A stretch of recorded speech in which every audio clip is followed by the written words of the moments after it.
Assalamualaikum warahmatullahi wabarakatuh. Selamat pagi Tribuner, jumpa lagi di program Mata Lokal Memilih, bincang-bincang mengenai agenda persiapan pemilu 2024. Nah, kali ini saya kedatangan tamu yang luar biasa. Beliau adalah Bapak Julius, ya. Exco Provinsi Partai Buruh Kalimantan Utara. Selamat pagi, Pak. Ya, selamat pagi, Pak. Tahapan pemilu kemarin sudah memasuki tahap pendaftaran bakal caleg, Ya. dan Partai Buruh meskipun dulu pernah, ini banyak baru lagi lah, lain Ya. kembali, Ya. terutama di Kalimantan Utara. Mungkin bisa diceritakan dulu, sekaligus memperkenalkan lah Partai Buruh di Kalimantan Utara, termasuk persiapan ketika kemarin mendaftarkan diri bacalek di KPU Kaltara. Silakan Bang Julius. Ya. Assalamualaikum warahmatullahi wabarakatuh. Selamat pagi dan salam sejahtera untuk kita semua. Shalom, Om Swastiastu, Namo Buddhaya, salam kebajikan. Terima kasih, Pak. Pertama-tama kami ucapkan terima kasih kepada Tribun yang mengadakan acara seperti ini, dan harapan kita melalui acara kesempatan seperti inilah kita bisa menyampaikan ke publik masyarakat kita bahwa bagaimana politik itu yang berjalan seharusnya. Iya, betul. Ya, kalau mengenai cerita perjalanan Partai Buruh, tentu Partai Buruh ini tidak bisa lepas dari tokoh buruh nasional, yaitu Pak Profesor Muchtar Pakpahan, di mana beliau yang mendirikan Partai Buruh ini. Namun saya kebetulan, kita bersyukur di Kalimantan Utara, saya kebetulan menjadi saksi hidup bagaimana beliau pada saat berapa kali ikut pemilu tidak mampu membawa partai ini untuk tingkat nasional. Jadi kebetulan saya menjadi saksi hidup bagaimana beliau menginginkan Partai Buruh ini dipimpin oleh sosok Said Iqbal. Iya. Sebelum beliau meninggal, saya kebetulan menjadi saksi hidup. Sekali lagi saya bilang, saya menjadi saksi hidup. Beliau sempat mengutarakan itu ke saya. Kebetulan saya mendampingi beliau pada saat acara makan sekali. Beliau menyampaikan bahwa seandainya Bu Iqbal mau memimpin partai ini, saya sangat berharap. Karena faktanya memang untuk saat ini KSPI yang dipimpin oleh Said Iqbal merupakan salah satu serikat buruh terbesar di Indonesia, dan kelihatan anggapan beliau waktu itu bahwa Bang Iqbal inilah adalah salah satu anak ideologinya. Sekalipun pada saat itu kita berbeda organisasi serikat, kami kebetulan dari Serikat Buruh Sejahtera Indonesia yang dipimpin oleh Pak Muchtar, terus Bang Iqbal memimpin organisasi KSPI. Karena akhirnya kan bersatu ya antara KSPI dan Ya, Serikat Buruh. alhamdulillah sampai sekarang ini ada 6 konfederasi yang terbesar di Indonesia sudah bergabung, dan ada 50 dan ada tambahan kalau tidak salah, tetapi yang terakhir saya tahu ada 50 federasi yang bergabung. Itu juga termasuk dengan SPI, Serikat Petani Indonesia. Kebetulan bergabung juga Serikat Aqua dan berbanyak inilah. Dan kita juga bersyukur bahwa SPI itu sekarang ini adalah salah satu organisasi serikat petani terbesar. Bahkan ketua umumnya itu pernah menjadi pimpinan Serikat Petani Dunia. Diundang ke Bolivia beberapa kali untuk menjadi pembicara. Oh, oke. Bang Julius, tadi bahwa kalau lihat namanya Partai Buruh, ini kan Ya. konstituen masa pendukungnya kan mayoritas adalah buruh pekerja yang Ya. di Indonesia, termasuk tentunya di Kalimantan Utara. Benar. Mungkin juga apakah ini menjadi awal mula perjuangan Partai Buruh ya di Kalimantan Utara, untuk ini, Ya. untuk teman-teman buruh dan petani? Ya, kita sadari memang, dan memang harus diakui bahwa buruh merupakan pemilih mayoritas. Ya. Baik di negara manapun, di daerah manapun, di Republik ini pun buruh memiliki suara mayoritas. Tapi memang kendala sampai hari ini memang sistem yang luar biasa, dan itulah yang kenapa saya dulu kebetulan saya di SBSI itu ada sekitar 7 tahunan saya menjadi kepimpinan Serikat Buruh Provinsi Kalimantan Utara. Nah, memang kita dapati bahwa berjuang sekeras apapun kita, memang sistem kita yang agak kacau. Oh ya, bayangkan ketika kita bicara hari ini, UMK kita berapa, dan masih banyak perusahaan Iya, baik masih jauh di bawah UMK. Nah, padahal sebenarnya kalau kita mengukur hari ini KHL kita mungkin kisaran, saya nggak tahu sekarang ya, tetapi mungkin kisaran KHL kita, KHL ini singkatan dari kebutuhan hidup layak, itu sudah di angka 4 jutaan lebih. Nah, sementara UMK kita ditetapkan 3 juta lebih. Nah, itu belum bicara tenaga kerja honorer. Tenaga kerja honorer pun sebenarnya ada banyak yang di bawah situ, termasuk guru-guru honor, bidan yang honorer. Padahal mereka ini ujung tombak kita. Iya. Nah, apa sih sebenarnya tujuan kita merdeka? Bukankah tujuan kita merdeka dulu adalah untuk mendapatkan kesejahteraan? Lah sekarang negara kita mengupah masyarakatnya di bawah kebutuhan hidup layak. Bagaimana kita memimpikan, bagaimana cara kita memimpikan kesejahteraan itu. Nah, harapan kita dari melalui Partai Buruh ini, itu yang akan kita perjuangkan. Yang kita perjuangkan apa? Pertama, masalah hak, upah, penghasilan. Bagaimana caranya meningkatkan penghasilan siapapun itu, karena itu merupakan bagian daripada tugas pemerintah, ya kan? Bagaimana kita memerdeka dulu supaya masyarakat kita sejahtera. Masyarakat kita ini apa? Ada buruh, petani, nelayan, termasuk tenaga kerja honorer. Bahkan minta maaf saja, saya tanpa menyampingkan merendahkan masyarakat tenaga kerja honorer. Kenapa mereka mau kerja seperti itu? Saya sempat berdiskusi dengan salah satu pejabat. Dia menyatakan, ya ini kita menyiapkan pekerjaan untuk dia. Ya kalau kita menyiapkan pekerjaan, tujuan kita bekerja apa sih? Bukankah untuk mendapatkan penghasilan? Lah terus kita mengupah dia, jelas-jelas sudah di bawah KHL. Kita tahu bahwa dia menderita dengan itu, tapi kita tetap pekerjakan.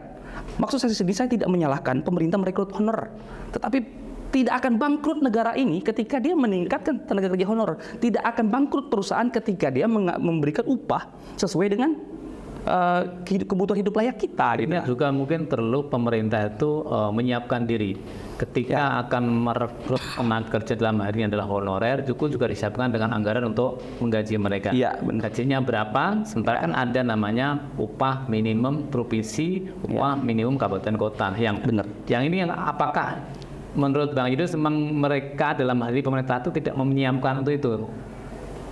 Kalau saya lihat anggaran kita banyak dihabiskan untuk hal-hal yang minta maaf yang sebenarnya kebutuhan sekunder. Padahal kebutuhan primer kita apa sih? Ya penghasilan. Ya enggak? Benar. Bagaimana kita mau bicara ke konsep kesejahteraan, jalan kita buat bagus, tetapi upahnya rendah. Gimana? Mau beli kendaraan, karena bagi saya jalan-jalan yang bagus, gedung-gedung mewah, hanya fasilitas-fasilitas yang bisa dinikmati oleh orang yang berpenghasilan tinggi. Bagaimana kita bisa menikmati jalan yang bagus kalau kita tidak mampu beli motor? Bahkan kalau kita berjalan kaki lebih panas. Ya kan? Nah, harapan kita sebenarnya ketika sebenarnya efek yang kita harapkan multiplier efeknya ketika upah tenaga kerja honorer umpamanya dinaikkan umpamanya ke 3 juta, 4 juta, 5 juta. Dia secara otomatis ini akan meningkatkan daya beli tenaga kerja honorer itu. Iya. Secara otomatis akan menghidupkan pedagang-pedagang. Iya. Nah, ini akhirnya memutar. Jadi konsep kita dalam Partai Buruh, terutama bagi saya di Partai Buruh di Provinsi Kalimantan Utara, gampang kok sebenarnya bagaimana mensejahterakan Kabupaten Bulungan, bagaimana mensejahterakan masyarakat Provinsi Kalimantan Utara. Upah buruh kau tingkatkan, upah honorer kau tingkatkan, petani bagaimana hasilnya dilimpahkan. Nggak usah bicara pengusaha itu, kalau pengusaha punya jiwa sendiri, Mas. Itu kalau pandangan saya. Kenapa? Ketika buruh mendapatkan upah tinggi, tenaga kerja honorer mendapat gaji yang tinggi, maka daya beli akan tinggi. Secara otomatis perekonomian masalahnya kembali kepada kemampuan ya. Karena kan ketika menentukan UMP kamu kan antara pengusaha sama serikat buruh, ini kan belum ada titik temu juga kan. Di satu sisi buruh kita sebagai pekerja tentu membutuhkan gaji upah yang layak. Ya, sementara dari pengusaha sendiri selalu beralibi bahwa kemampuan kami hanya segitu gitu kan. Termasuk juga di dalam hal ini kan pemerintah itu. Ya. Kalau kita bicara upah sih sebenarnya kita tarik ke belakang, Pak. Mau tidak mau kita bicara sebelum keluarnya PP 78. Ya. PP 78 ini adalah tentang skala upah. Nah, ketika kita menarik cerita ke belakang, konsep Undang-Undang Nomor 13 Tahun 2003 itu memberi ruang, Mas. Itu memberi ruang. Ketika pengusaha mengatakan bahwa kami tidak mampu, ada konsultan yang netral, harusnya melalui itu. Kita punya kalau ketika pengusaha mengatakan bahwa saya tidak mampu bayar, ada ruang untuk itu. Tetapi pertanyaannya, pernahkah? Saya belum pernah dapati, bahkan bukan hanya di Kabupaten Bulungan, Pak. Bukan hanya di Kabupaten Bulungan, bukan hanya di hampir semua daerah. Se-Indonesia tidak ada perusahaan yang mengajukan itu. Iya. Nah, jadi tanda petik, ketika kita bicara konsep keinginan penghasilan yang tinggi, tentu semua tidak akan ada habisnya. Tetapi ketika kita mau real, itu pun sebenarnya di backup oleh peraturan Permenaker Nomor 2 tahun 2018 kalau tidak salah tentang skala upah. Nah, saya lihat tidak ada satupun perusahaan yang melakukan itu sekarang. Yang dibilang skala upah ini adalah dalam perusahaan harus ada tabel. Siapa gaji tertinggi, siapa gaji terendah. Nah, ini tidak ada dilakukan. Pertanyaannya kenapa hal itu tidak dilakukan? Kalau Anda merasa tidak mampu, harusnya Anda lakukan dong. Kita kalau mau main fair gitu. Tapi kalau ketika kita bicara ambisi untuk mendapat penghasilan, ya tentu sampai kapanpun tidak akan ada terjadi. Oke. Julius, artinya ini satu komitmen dari Partai Buruh perjuangkan ini ya. Nah, sekarang kita kembali pada tahapan pemilu yang kemarin tadi ramai-ramai mendaftarkan bacalek di KPU. Nah, Ya. dari Partai Buruh sendiri kemarin seperti apa? Apakah semua caleg sudah oke atau kemungkinan masih ada kemungkinan ada perubahan-perubahan di nanti masa tanggapan itu? Saya rasa gini, ketika kita berbicara ada begini, ada perubahan apa semua, saya rasa semua partai akan menyediakan. Iya, itu. pasti ya. Nah, apalagi kita di Partai Buruh, terus terang kita di Partai Buruh mengusung bahwa siapapun yang jadi itu sama. Karena harapan kita kursi itu adalah kursi untuk buruh, petani lain yang kita perjuangkan. Karena kita menamakan ke partai kita sekarang partai kelas pekerja. Artinya ketika calon-calon yang ada sekarang ini, ketika ada yang kita lihat lebih berkompeten daripada caleg-caleg yang kita usung saat ini, kita ikhlas. Semua kita ada komitmen dengan semua caleg-caleg kita bahwa siapapun yang jadi antara kita sama, ini yang akan mewakili suara kita. Iya. Nah, jadi kalau ada yang memang punya komitmen misalnya kelihatan lebih berkompeten, yang bisa merangkul buruh, yang bisa menjadi sarana aspirasi buruh, maka itu akan kita rekrut. Nah, kemudian kalau bicara masalah tahapan, ya memang saya melihat entah di partai lain ya, kalau saya lihat hanya 1-2 partai yang agak mudah dalam perekrutan caleg. Iya. Nah, kalau saya lihat semua, karena kalau saya lihat ada tren untuk 2024 ini ada penurunan minat. Karena saya pernah ikut di partai lain sebelumnya, memang kita bahkan ada yang kita harus siapkan tim untuk verifikasi untuk seleksi, tim seleksi kita siapkan. Nah, sekarang ini jangankan partai-partai besar yang di sini pun juga sepertinya kesulitan untuk merekrut caleg yang memang pengen mendaftar sendiri. Iya. Artinya kan tapi kan gini juga, ada beberapa orang yang tanda kutip pengen masuk partai tertentu sebagai caleg. Ya. Tapi ada juga di internal pun yang seharusnya dia sebagai caleg justru tersisih orang-orang yang masuk dan di luar tadi. Nah, kalau mekanisme di Partai Buruh seperti apa sih ketika kemarin mendaftarkan caleg? Ya, ketika kita bicara Partai Buruh, memang ketika kita bersentuhan dengan buruh, ya seperti saya bilang tadi, ini sistem. Ketika kita bicara masalah buruh, kita akan ketemu dengan orang yang namanya waktunya tidak ada. Kenapa? Karena dia bekerja. Jadi bagaimana dia mau mengurus administrasi, apa semua berapalagi di depan politik. Karena memang kok saya lihat sistem itu menggiring buruh untuk jangan berpolitik. Iya. Bukan dilarang, tetapi sistemnya dibuat supaya dia tidak bisa berpolitik. Gitu. Pertama kita ketemu dengan itu, bahwa mereka tidak punya waktu. Kemudian yang kedua, kita akan ketemu dengan orang yang penghasilannya rendah. Kenapa UMK kita saja tidak dipakai? Iya, benar. Jadi memang digiring ke sana. Makanya ya kita berkomitmen bahwa kita di Partai Buruh kita akan lawan itu. Karena kita bicara ya untuk kesejahteraan negara ini, ya kau sejahterakan buruh, kau kerjakan kelas pekerja itu. Kelas pekerja di Indonesia mungkin lebih daripada 70%. Nah, ketika kita bicara mensejahterakan 70% ini, dengan sendirinya kan dong, secara logika bahwa Indonesia sejahtera. Iya. Ya kan? Tapi sebenarnya begini, bukankah sebenarnya Partai Buruh ini kan sudah punya basis massa yang jelas ya? Ya. Minimal punya modal adalah buruh dan petani. Ya. Artinya kan caleg pun sebenarnya kan tidak harus orang-orang yang dari buruh sendiri kan? Ya. Karena mungkin dalam kondisi atau modal politiknya kurang. Ya. Nah, apakah tidak justru menarik perhatian publik masyarakat yang ingin terjun dalam politik untuk menggunakan perahu atau sarana Partai Buruh ini? Ya, sampai hari ini memang ada stigma yang digiring oleh pihak tertentu bahwa buruh politik itu butuh modal besar. Benar. Ya. Tidak ada, bahkan di sini sering kita dengar, minta maaf saya bilang, kilanan uang, kilanan suara, bilangnya. Tidak, saya minta maaf. Kalau kita itu bahasa yang sering tidak ada duit, tidak ada suara. Gitu kan? Jadi rahasia publik juga, artinya memang kayak seperti itu. Padahal sebenarnya enggak, Mas. Saya pernah ikut bahwa suara saya tidak pernah membeli suara, menghargai membeli suara istilahnya ini, enggak. Padahal enggak juga. Makanya kita selalu digiring ke arah sana sebenarnya untuk menciptakan lingkungan orang-orang yang akan bertarung di politik harus pakai uang. Padahal enggak juga. Nah, tetapi memang ini juga menjadi tantangan bagi saya sebagai Ketua Exco Partai Buruh, dan sebenarnya bukan bagi saya karena saya merasa bahwa saya memiliki konstituen buruh. Sebenarnya ini tantangan bagi buruhnya sebenarnya. Bagaimana buruh yang selama ini dicitrakan bahwa buruh itu gampang deh, nanti gampang dibeli.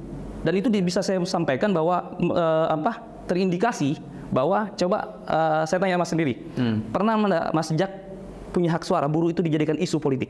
Iya. Saya sejak saya memiliki hak suara, saya belum pernah mendengar buruh itu dijadikan isu politik, baik di pileg maupun pilkada. Nah, sekarang gini, saya minta maaf. Oke deh, kita buka-bukaan bahwa jangankan yang dijanjikan, yang tidak dijanjikan, yang dijanjikan para politisi saja kadang tidak ditepati. Nah, makanya saya usung dalam kali ini, bagaimanapun caranya, mau momen politik pemilihan legislatif maupun pemilihan pilkada, yang saya giring saat ini buruh itu dijadikan isu politik. Ya. Itu dulu yang mungkin target kita dalam awalnya, yang seperti Mas bilang tadi, harapan kita ketika konstituen buruh banyak ada kanak-kanak masuk. Nah, tetapi sepertinya para politisi kita juga digiring untuk bahwa buruh itu gampang dibeli. Nah, ini juga saya menantang teman-teman buruh dalam kesempatan ini. Menantang teman-teman buruh, kita buktikan bahwa kita mampu. Dan ini sudah terbukti sebenarnya. Ya. Terbukti dengan apa? Lolosnya Partai Buruh ini menjadi pembuktian bahwa buruh sebenarnya kuat. Tetapi dicitrakan di luar bahwa buruh itu gampang dibeli. Oke. Gitu. Tapi ini menarik, artinya ini kalau memang selama ini buruh belum digiring ke arah politik, tapi sekarang ini saatnya. Karena apa? Sekarang buruh sudah punya perahu ini, namanya Partai Buruh. Siap. Kenapa justru menurut saya teman-teman bacekal caleg yang ada di Partai Buruh ini memanfaatkan itu. Nah, Bang Julius, seberapa sih sebenarnya potensi Partai Buruh di Kaltara? Artinya dari sisi keanggotaan atau jumlah buruh yang ada di Kaltara? Ya, itu yang saya katakan tadi, seperti kalau peluang, bicara peluang seperti apa Partai Buruh di Kalimantan Utara, sebenarnya ya kita sama dengan partai yang lain. Bahkan kita sebenarnya seperti Mas sampaikan tadi, bahwa kita memiliki kelebihan di mana kita sudah memiliki konstituen yang jelas. Betul. Di mana kita adalah merupakan partai kelas. Satu-satu yang berani mengusung partai kelas adalah Partai Buruh. Benar. Di luar itu tidak ada. Minta maaf, saya sampaikan bahwa konstituennya mana? Anda berbicara yang mana? Lokus perjuangan Anda mana? Ada jelas. Ya. Dan buruh sebenarnya kan tanda kutip bukan hanya sekedar orang yang bekerja, buruh itu banyak kan. Bahkan guru, dosen itu ada yang mengatakan ya mereka buruh juga karena mereka bekerja mendapat upah. Nah, maksud saya gini, sekali lagi ini kan peluang ya, peluang bagi Partai Buruh untuk meyakinkan kepada konstituen massa yang dalam kutip dinamakan buruh tadi, untuk ayo sama-sama kalau pengen kesejahteraan buruh, ya inilah sarana untuk terjun di politik adalah Partai Buruh. Nah, itu apakah tidak menjadi sebuah tanda kutip sarana kampanye yang luar biasa?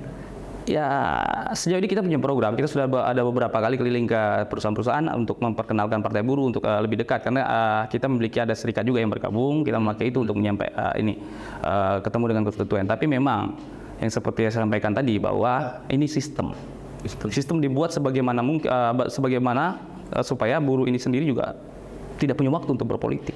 Selain tidak punya waktu, ya sebenarnya sangat miris bagi saya ketika saya di Serikat Buruh dulu, upah di bawah UMK. Saya dulu sempat kerja juga di salah satu perusahaan di sini, saya sempat bekerja di situ. Ya minta maaf, saya sebagai waktu itu dapat ada jabatan saya sebagai asisten, saya lihat anggota pekerja buruh di perusahaan, ya terutama perusahaan sawit lah, saya minta maaf. Perusahaan sawit, karena pagi kita sudah bangun, 5:30 sudah bangun, asisten kita apel pagi, setelah itu ke lapangan.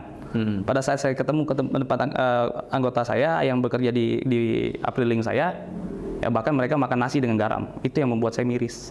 Di mana saya diajarkan bagaimana mencintai negara ini, ketika saya bekerja, saya mendapati sistem yang tidak bisa saya ubah. Nah, itu yang menarik saya ke Serikat Buruh dulu. Nah, setelah saya berjuang di Serikat Buruh, saya lihat ruang untuk itu juga tertutup oleh sistem yang ada. Nah, dengan itulah saya memutuskan untuk memegang Partai Buruh. Nah, seberapa yakin Pak Julius nanti ketika nanti bisa duduk di dalam, bisa mengubah lah kebijakan? Kalau saya, salah satu contoh ya, untuk buruh sebenarnya kemarin teman-teman di Serikat Buruh sudah berhasil untuk yang seharusnya naik berapa ribu rupiah, di lobi ke kepala daerah, sebenarnya ada ruang untuk itu. Berhasil. Nah, kemudian untuk petani lah, karena Partai Buruh ini juga bukan hanya berbicara tentang hanya buruh ya, kita berbicara kelas pekerja. Betul. Selain buruh ada petani umpamanya. Petani, saya mau bicara masalah petani ini. Ketika kita berbicara masalah petani, ada Permentan yang bagaimana di situ bunyinya intinya bahwa hanya beberapa item pupuk yang ditanggung oleh negara, ya kan? Tetapi ketika kita menelaah itu, sebenarnya itu produk berbicara tentang petani di Pulau Jawa. Nah, apa yang upaya-upaya yang kita lakukan? Ya, tentu ketika kita berbicara sebagai anggota dewan, bagaimana kita berjuang. Nah, kalau kita di Partai Buruh, salah satu yang kita buka lah. Kalau kita nanti akan kita lakukan ya, sudah kenyang lah kan. Tapi kalau kita dari Partai Buruh, kita sudah coba pikirkan bahwa ini sebenarnya untuk komoditas tanaman yang tidak di backup oleh APBN oleh pusat melalui Permentan itu, kenapa kita tidak buat perjuangan perdanya? Iya.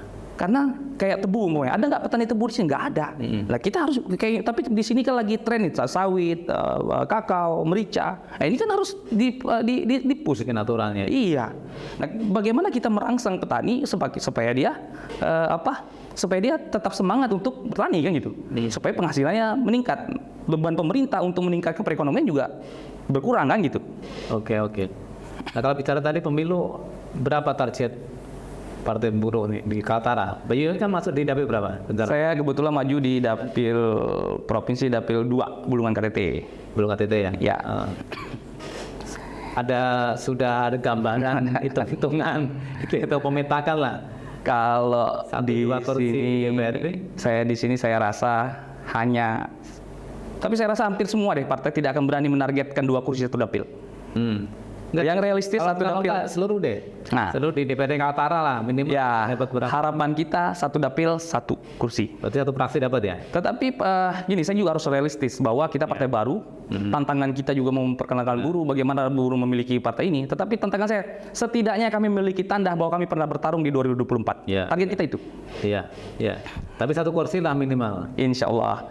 Ya harapan kita satu kursi satu dapil tetaplah kita akan coba. Tetapi minimal yang saya ingin saat ini adalah kami memiliki tanda dan akan kita buktikan ke masyarakat bahwa kita komitmen nggak, kita konsisten nggak dengan perjuangan kita.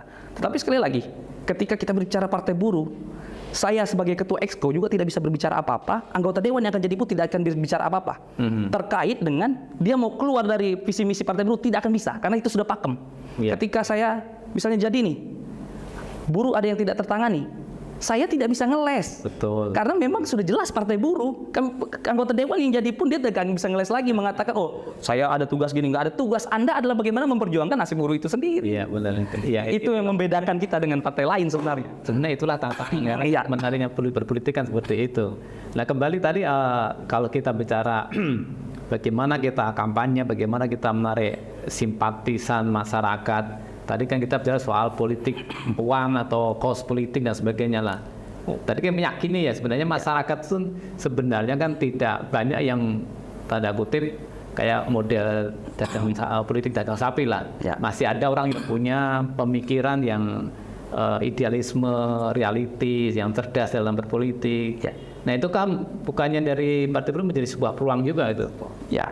Kalau kita sih sebenarnya itu ini peluang, dan saya pernah mengalami itu pada fase itu bahwa sebenarnya kos politik tertinggi bagi saya adalah bagaimana membentuk jaringan.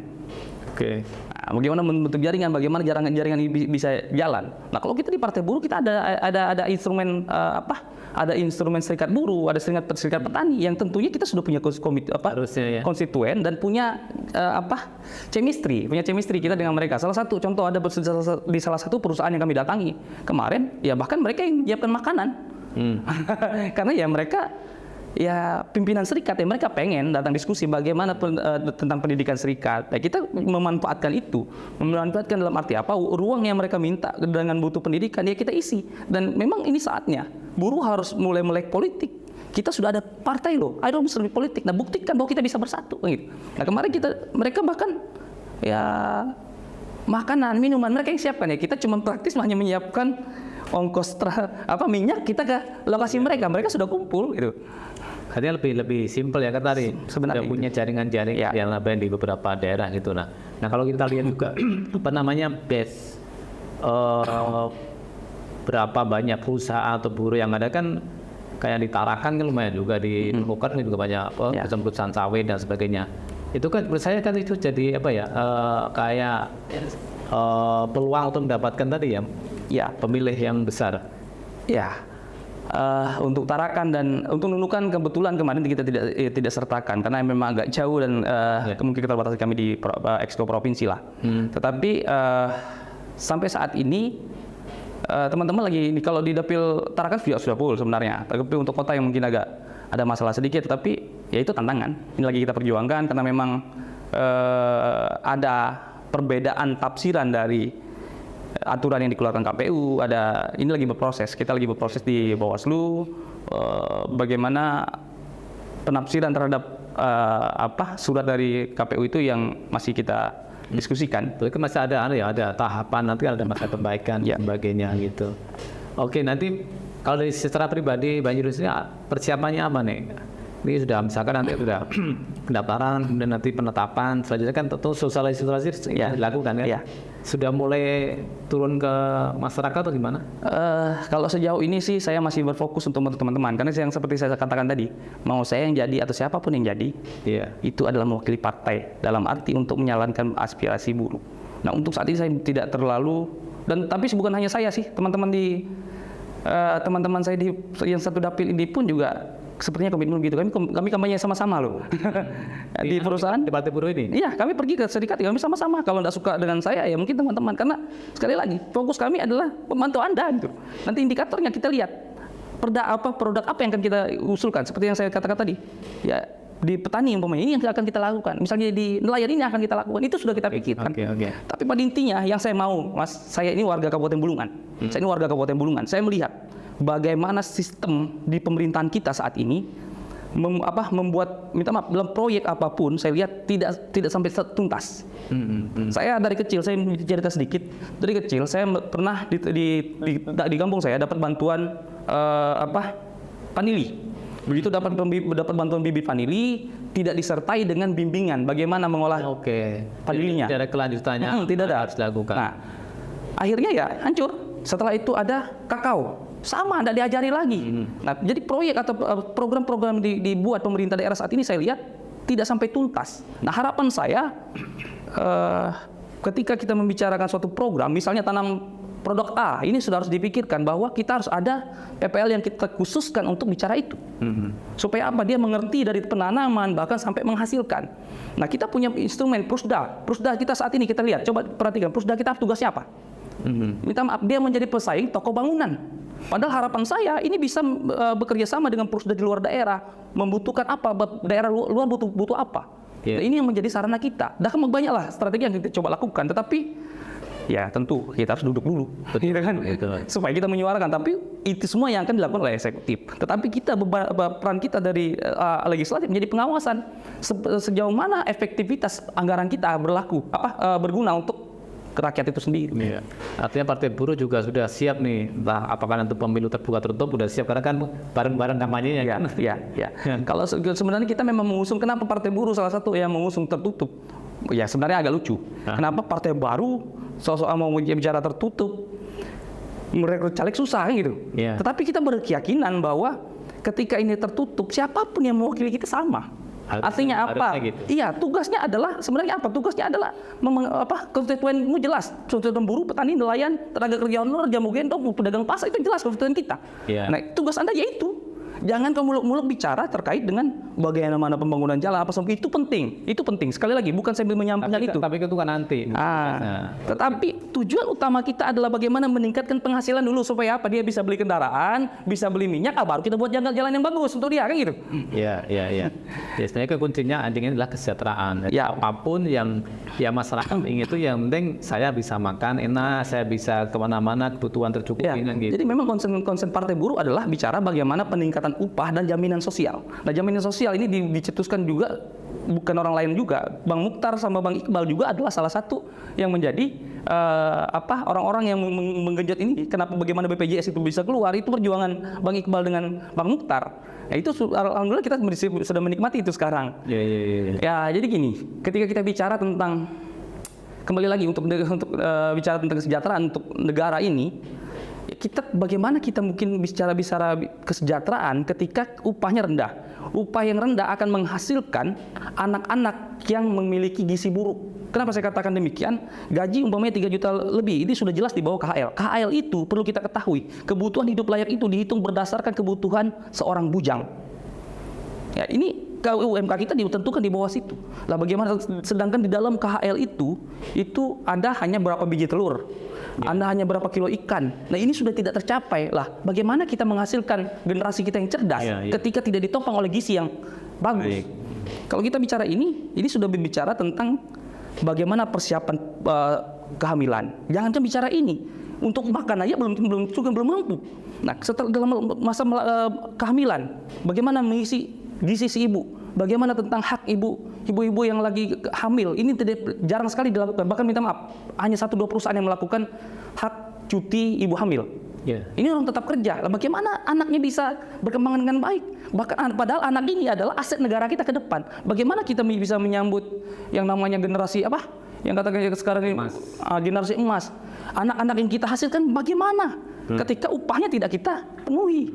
Harapan kita upah terpenuhi setelah hak untuk ibu hamil itu dijalankan, anak yang dilahirkan cerdas, maka biaya untuk sekolah juga cerdas, mampu kita bayar, anak-anak kita menjadi anak-anak yang terdidik.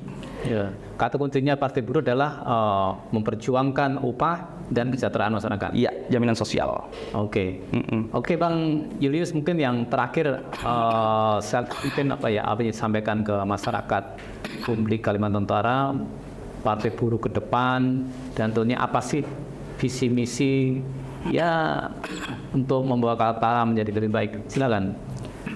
Ya, terima kasih sekali lagi atas kesempatan yang diberikan kepada kami untuk hadir pada acara pada pagi hari ini. Bagi saya rasa sama keinginan kita sebagai masyarakat Kalimantan Utara, bagaimana kita bisa mencapai berangkulan bersama-sama untuk bagaimana memperjuangkan daerah kita. Yeah. Nah, terkhusus bagi masalah dari Partai Buruh, kita tentu konsen terhadap bagaimana memperjuangkan kelas pekerja. Kelas pekerja itu apa? Petani, buruh, petani, nelayan, termasuk kerja honorer, bagaimana meningkatkan hasil mereka. Ya, sangat miris sekali, saya pernah ketemu dengan salah satu pejabat juga, memang mereka ngakui sendiri bahwa di institusi mereka sendiri juga tenaga kerja honorer itu digaji di bawah UMK. Padahal mereka ini bagian daripada lembaga negara. Nah, ini juga sangat miris sekali. Nah, bagaimana kita akan konsentrasi berbicara itu, dan kita akan coba menghitung bagaimana ke depannya supaya lebih efektif dan lebih efisien kita penggunaan anggaran. Ketika kita berbicara tentang bagaimana peran legislatif, tetapi dalam visi misi Partai Buruh tentu adalah bagaimana menjaga upah yang layak bagi masyarakat dan jaminan sosial bisa tercapai. Nah, harapan kita dari Partai Buruh, kesadaran-kesadaran ini perlu kita lakukan bersama-sama, karena ya siapa saya, Pak? Saya ini bukan siapa-siapa, saya hanya istilahnya orang yang istilahnya seperti rumput yang tumbuh di pinggir jalan yang terbawa arus sampai ke tempat ini. Tetapi sekali lagi, semua ini saya lakukan adalah berkat dorongan teman-teman juga dari buruh juga yang ada yang mendorong supaya bisa memperjuangkan hak mereka. Dalam Partai Buruh pada saat ini ya memang kita berdoa, berharap bahwa kita memiliki tanda dalam pertarungan di 2024, dan insya Allah kita akan membuktikan kepada masyarakat bahwa kita bisa mengemban amanah masyarakat itu sendiri. Tentu berjuang untuk bagaimana peningkatan upah dan jaminan sosial. Yang lain kita akan perjuangkan, tetapi ini fokus utama kita, karena bagi kita ini hal yang terpenting. Ya, terima kasih Mas Yus, luar biasa. Tentunya ini menjadi sebuah kata kunci lah Partai Buruh, dan tentunya masyarakat tinggal lebih cerdas memilih di dalam pelaksanaan pemilu di 2024. Sekali lagi terima kasih Pak Yus. Sekaligus semoga menjadi harapan kita dari Partai Buruh bisa tercapai, dan tentunya kita tunggu bagaimana kinerja teman-teman caleg ya. Karena bagaimanapun visi misi tidak akan sampai ke masyarakat pemilih kalau teman-teman tidak mau turun membakar sosialisasi apapun lah. Sekali lagi, Partai Buruh punya modal utama, yaitu punya massa buruh, petani, nelayan, tergantung bagaimana para caleg ini memanfaatkan. Kalau enggak, ya tentu banyak partai-partai lain akan masuk di situ. Kurang lebihnya mohon maaf, kita jumpa lagi di program Mata Lokal Memilih berikutnya. Kurang lebihnya mohon maaf sekali lagi. Wassalamualaikum warahmatullahi wabarakatuh. Terima kasih sudah nonton. Jangan lupa like, subscribe, dan share ya.